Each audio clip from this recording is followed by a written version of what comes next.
I tried to believe in Brian Daboll specifically throughout the course of this year, especially early on. Joe Schoen, we said, 3 years, how do you really evaluate a general manager? However, as the year progressed, the Giants got worse. It was a disastrous year, maybe the worst year in the history of their 100-year franchise, and yet they're going to stick with Schoen and Daboll beyond. So now, to me, it's like Daniel Jones delaying the inevitable. I'm not surprised. It's not what I would do. I would not have brought these men back, with all due respect. And if the next either announcement or press release is not about a contract extension for both of these men, then next year for the Giants is going to be what this year was for the Jets, where we're midseason and the Giants stink again, which they probably will. Their schedule is brutal. Their talent base is low. We all know that. And now you have a situation where you've got two men. All right, they were granted a reprieve this year. So now everything, specifically Schoen, that they do this offseason is going to be, you would think, just based on human nature, an attempt to save their job and change the image, which could lead to very short-sighted decisions in terms of reaching for a quarterback, giving bad money to free agents just for a little Band-Aid next season. The Giants, to me, right now, have not shown the evidence, and I'm talking about that, I should say Mara, that they are prepared to get this right. This is not good. I'm sorry. Well, a couple of things. Number one, it's not the worst case scenario, which would have been keeping one and firing another. Like if they kept Schoen and fired Daboll, that would have been a convoluted mess. To me, this is the second worst thing. If the best choice would have been just cleaning house and starting from scratch with the number 3 pick, go from there. Okay, but they decide they want to keep them. I'm with you in saying, okay, well, if you're keeping them, there has to be reason beyond, well, let's just give them one more year. That's not good enough. So then I would like to ask Mr. Mara one question. Why? Why did you decide to keep Schoen and Daboll? What is it that you've seen in 3 years that makes you think that this is the tandem? And then beyond that, play it forward. Now, because they screwed up last year by not taking a quarterback. Now, because they've had 3 years, they made the playoffs. But even in the year they made the playoffs, like, come on. No. Let's get. They were a team that was barely competitive that made the postseason. I'm not trying to minimize that year. It was a fun year, but you know what I'm talking about. They had one division win. Come on, one division win. They were non-competitive against the good teams. Yep. We saw it play out. So really, yeah, it was a fun year, but it wasn't a real legitimate playoff team. Last year, disastrous. This year, even worse than that. So, A, what did you see that makes you want to extend them? B, what are we looking for now next year when this regime that's going into year 4 still has not chosen their quarterback outside of Gettleman's guy, which they doubled down on. They haven't chosen their quarterback. Now are they going to be forced to take one? And then if they are, is the excuse next year going to be, well, it's a rookie quarterback? If they don't, then what are we waiting for? It just doesn't make any sense. They're punting. They're punting again. They're punting, and they're hoping to play the field position game rather than go for it and trying to score. I mean, I don't know how many more excuses we can have here. So Wink got fired. Okay, yeah, so that obviously happened. In and out. Boom. Let's face it. I think we all think that this coordinator is going to be fired, which would be another one back-to-back years.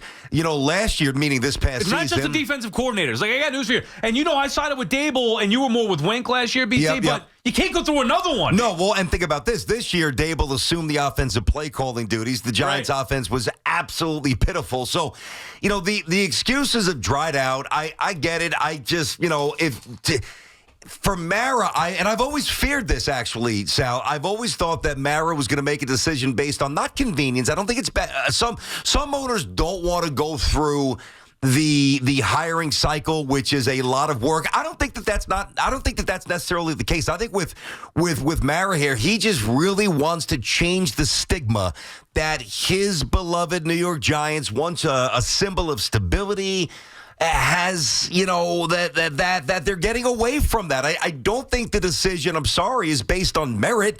I think it's really just trying to change the belief that the Giants are a circus, which, let's face it, they have been. Just to read this again, because I wanted to go over for my own edification here. Now that this is from the Giants, a statement from John Mara. Now that our season's over, we felt it was necessary to make this statement. Schoen and Daboll will continue in their respective roles with the organization. As disappointing as the results of the season have been, Steve Tisch, and I remain confident in the process that Joe and Brian have implemented and their vision for our team. We look forward to the future and achieving the results we all desire. Why? Why do you still believe in what about the process do you believe in? I'm not like yelling and screaming and saying he's wrong. I want to know. Yep. I legitimately want to know. What about it? I was with you, Mr. Mara. I was saying that the beat reporters were on a witch hunt week 1, week 2 when they were talking about Schoen and Daboll being fired. However, it got worse, progressively worse from getting their ass kicked at home. They won one home game, a home game that nobody wanted them to win. Think about that. They even botched the number 1 pick.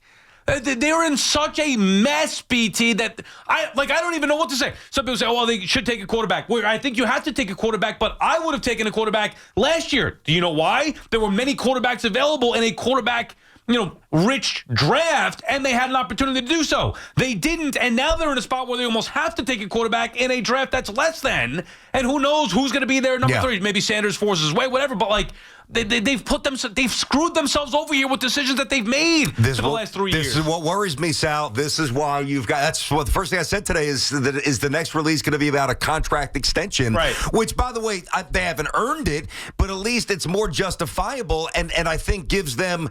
I was talking about Schoen and Daboll, the freedom to operate the proper way. I just think about the pressure. Think about the pressure that Joe, and it's okay because this city's all about pressure. I get that.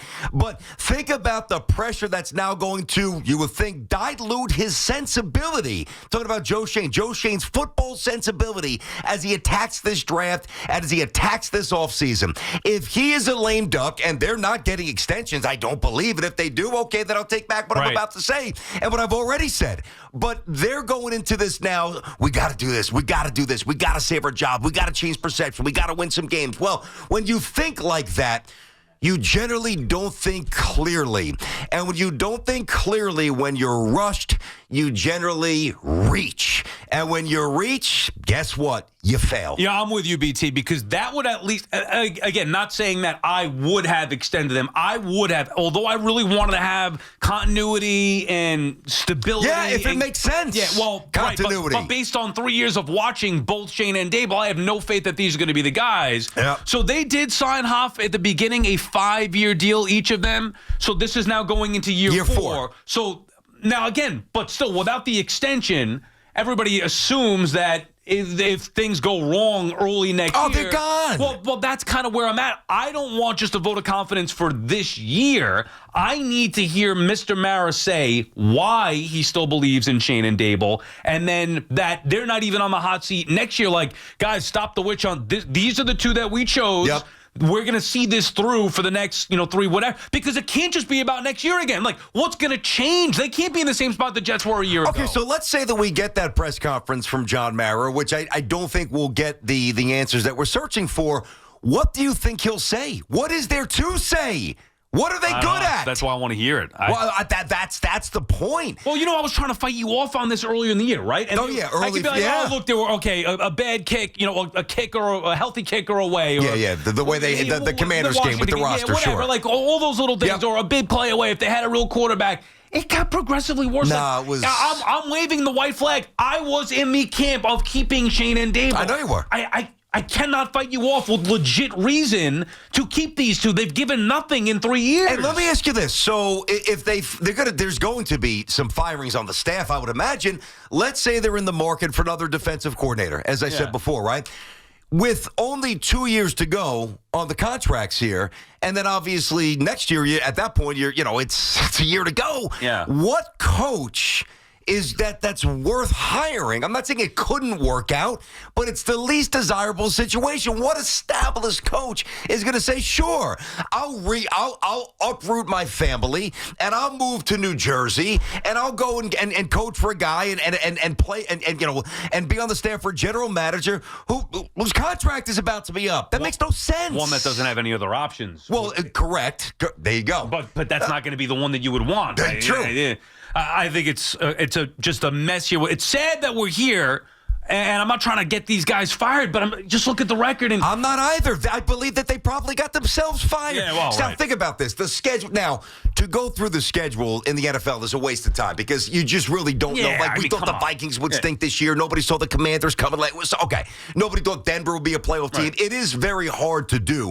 But at least on the surface, the teams the Giants have rolling into MetLife next year, it is a gauntlet. Does anybody think the Giants are going to win a lot of games next year? And when they're 2-5, if they are, or they're 1-3, and it's an ugly 1-3, we're right back next year to where the Jets were this year. The only difference would be if they draft their quarterback and then everybody acknowledges, like if you see signs that a guy is a potential franchise quarterback, let's say Sanders, and you're like, all right, well, we could deal with the 4 or 5 win season, knowing that they found their guy and they're going to develop him. But then we play this. That's why I'm saying they're delaying the inevitable with these guys. Then that gets us to year 5, and then it's going to be, okay, well, like at some point you actually have to beat the Eagles. Forget about their schedule. Look who's in the division. Are they going to be as good as the Eagles or the Commanders anytime soon? Probably not. And then the Cowboys, even in the down year, they had a way to be competitive with the backup quarterback. Like the Giants are so far from competing at a high level realistically, and that's why I would have just restarted the clock with a young quarterback, because now again we're going to have a young quarterback potentially. We don't even know if that's going to be the case. From Schoen and Daboll, and like start their clock over. Well, and think about this: you're going to take a bad team, and the Giants are bad and have been bad, and you're going to give up so much draft capital to move into a position to 1 or 2 to take a guy that nobody even loves. No, so you're going to the team is already fairly bereft of talent. You're taking prime draft assets. Now, it's one thing if it's Peyton Manning or it's Andrew Luck. Right. You wouldn't mind doing that.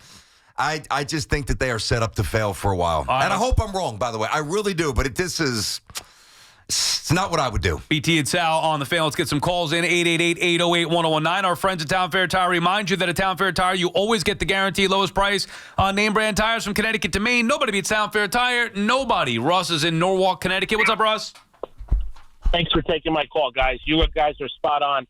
John Mara has ruined the family business, guys. He's ruined his dad's football team. Period. End of story. I've been pissed off since he had Eli bench for Geno Smith. That was handled poorly. Then he hired 4 loser coaches, 2 loser GMs, and now he accepts 3-14. He accepts 3-14, guys. Come on, it's ridiculous. Well, that's why. Sorry, go ahead, Russ. No, this guy needs to go. He needs to sell the team now. He's gotten that senile, that old, and that frail that he needs to sell this franchise. That's how poor he is. But he's not going to do that, Russ. He's not going to do that, and thank you for the call. And I feel bad. We know he's trying, and it is a different level of ineptitude than Woody Johnson, who we'll get to later. I mean, the more Woody speaks. Is it that different? Honestly, is it that different? I think it is. I don't know. I do. Maybe we can have that conversation. Let's talk that out. But I feel like it's different. I know both guys want to win. Yeah. I do think Mara...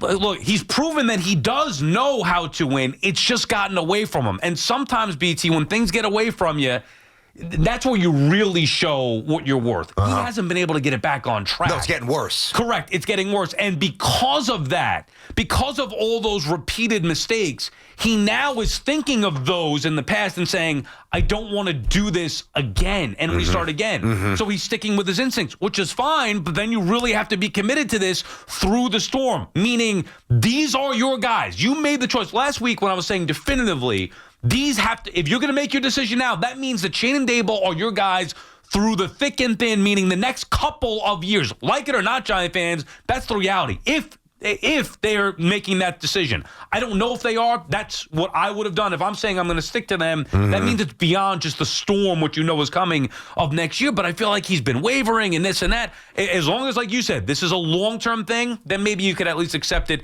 to let these two work their way out of this mess. Do you think if the Giants would have gone winless at home that this would be different? No, I do. So do I, which speaks to our point. Which is not the right answer. Correct. So you're not retaining these men because you believe in who they are and the vision and how it's going to play out. It's, because if they went 0-, they were 9 home games this year. 0-9, so, right? we both believe that he would have made a change, at least with Daboll. Maybe Schoen, but certainly Daboll. But because the ignominious statistic, all-time statistic, that little footnote is no longer applied to the Giants being winless, it makes it easier to retain them, but you're not retaining them necessarily because you believe in them. It's just backwards. Yes, you just nailed my entire problem with it.